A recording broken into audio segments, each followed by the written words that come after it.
I'm gonna get famous. But that's what's there, okay? That's what you're gonna be making, you could make contact with. If you were to touch it, that's what you would feel. All right, so you ready? Mm-hmm. Come on down. Okay, you can come closer, not leaning, and then just start in the top and go all the way down. Huh, what's going on there, guys?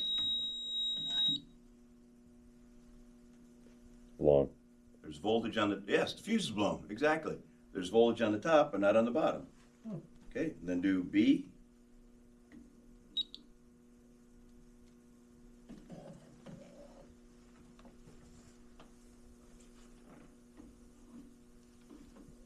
Nothing appears to be on B. We'll come back and talk about that. And C shows everything is there, right? C is good. These are like a few inches away from where the label is. These red things that support the meter, they are not hot sticks. They're not tested to be hot sticks. They're not designed to be hot sticks. They're not meant to be trusted as hot sticks. Okay. Yeah, let me show you that on this one, Marco. That is Marco, right? Yep. Okay. When you take that boot, you just go like this, and it will slide right on. So you can squeeze it, but with these gloves, you lose a lot of dexterity. It makes it much, much harder. Okay. And are you ready for measurements? Ready to test. Test it. 5.04 kilovolt. All right, that's a good meter. So you can slide these off.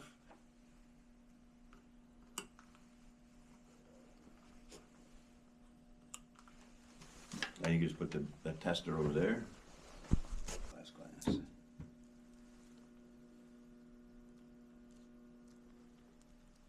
755. kV. That's A to B. Okay, 7.55 kV, right? Yeah. So 7,550 volts, A to B. Does that make sense? Is that what you expected? Mm-hmm. Why? Because it's half of 15,000. Exactly. Very good. So if you stay there, I'll move to C.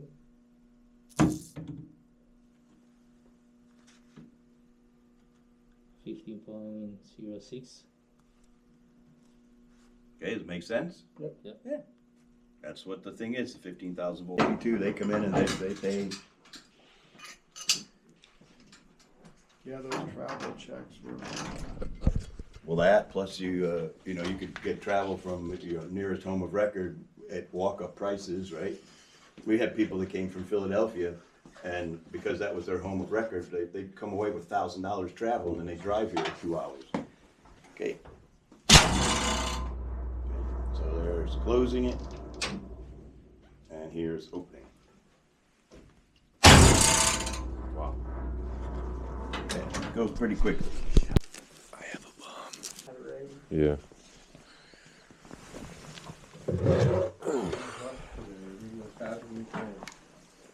No, you're not. What's the plan for tomorrow morning? We're coming back here, go over the test.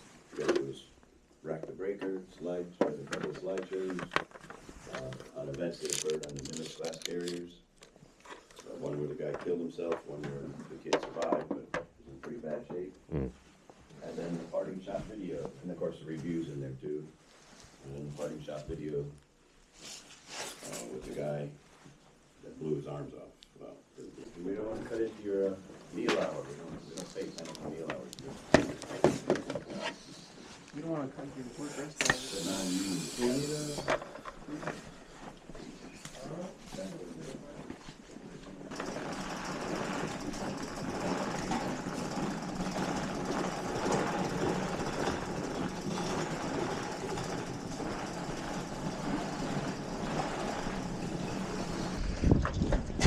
Master Chief in nuclear power. It's Master Chief. Unlimited. Master Chief Engineer. It's like 30. You sailed mostly on Kings. Yeah. It's over on the west coast of the old Matson and Pacer ship. Here's what you don't have to go down and try to put up on the table or fire. That's the floor. Yeah, What's this? that's an AED. Pick that up off the ground and put it up over here. Said on his R&D, that engine was so inefficient their stack boiler, they were able to run like a 20,000 horsepower like turbo generator off of the stack boiler, and the engine was only rated for 30,000. Yeah. Oh, yeah, you're losing heat. Yeah, I get you. Yeah, Can you believe that? Like you could almost double the horsepower just by Yeah, there's that much, left in the exhaust. that's crazy. They had so did it have like a superheater or was it wet steam turbos? just- Yeah. I don't know if it was superheater or not. It's just That's we just made like a passing comment. in class. They used to put turbo generators on the slow space. The old MTL, the light ships. first I said, that name's familiar, and I had to think. Yeah, because for that reason. Yes. Yeah. Come on, Betsy, you gotta get to work.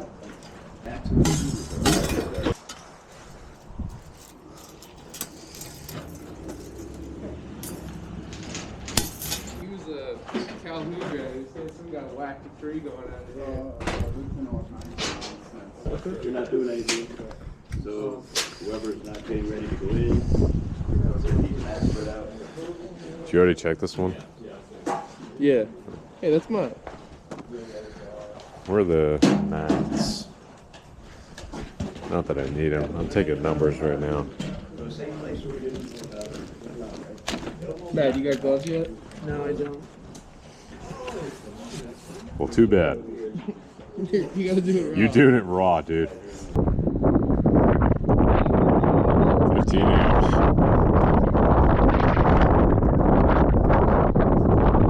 15 amps. See, 16 amps. 16 amps. Very good. Let's get to those meters tested. 13.23. A to C, 12.67. 12.67. B to C is 13.19. 13.19.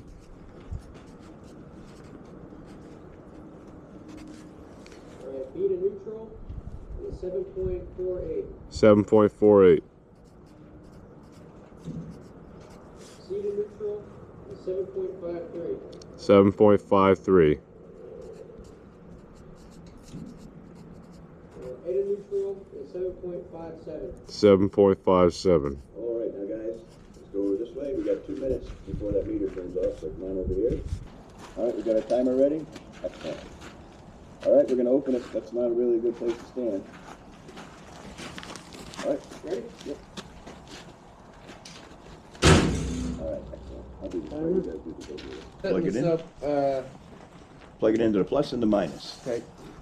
And then you got it, not the guard terminal, plus and minus. And yeah, hold it for a second, then let go, and it goes through its little stuff.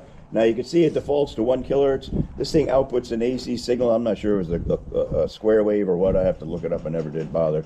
And then we have to, what we want to do is get it as close to the frequency that we use, which is 60 hertz, which this doesn't do that for some reason. So just keep pushing frequency and let go. Well, just, no, Oh, shit. don't push the down one. I'll just reset it. You would think that's what you're supposed to do. Yeah, my bad. No, I did that many times. I keep saying, that yellow should be down frequency, but it's not. So when you get to like 100 hertz, as close as we get. That's good right there. Right. Okay, now, a couple things we have to clarify too. We are on the back side of this cabinet, right? So which capacitors, A, B, or C? A, B, C. Exactly. A stays the same over here. Okay, we're on the back side. Okay, so you go ahead and hook up to it. And now, does it matter which polarity? No. No, because this thing is an AC capacitor. It doesn't care. Now, what do we expect to measure for our capacitor values? 5.25. Little over 5 microfarads. And lo and behold, that's where it Okay, goes. so A, 5.39. Yep.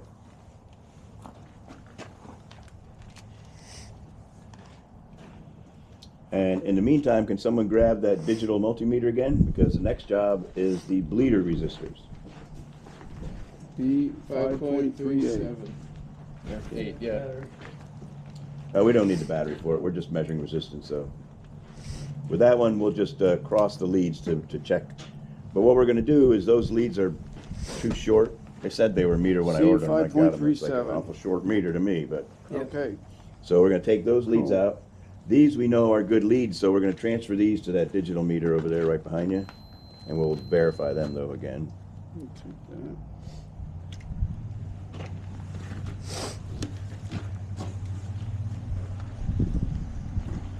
Very good, so put the clips together.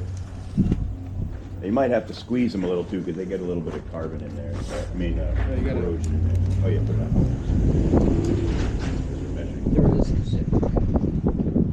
And so what are you seeing? You seeing 0 on there? Yep. All right, very good. 0.3. Okay, so again, which capacitor do we want to start with, Mr. Recorder? A, B, or C? A. Okay, you ready for A? Or do you want me to do it? Now, the A capacitor sometimes gives us trouble, so we'll see what happens when we hook up to it. And it's doing it again. Whatever that capacitor meter puts on there, it leaves some kind of a charge on this thing, and it takes a while for it to dissipate. So let's go over Just here. come back to it? Yep. And this one usually goes right to where it's supposed to. Well, it's doing the same thing today. So we'll try to see.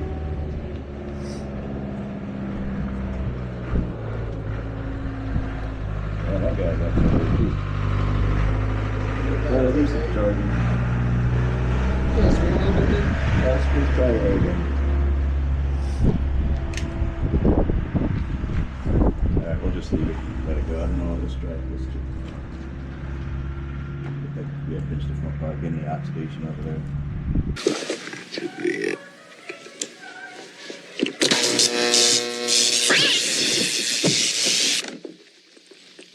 Honey?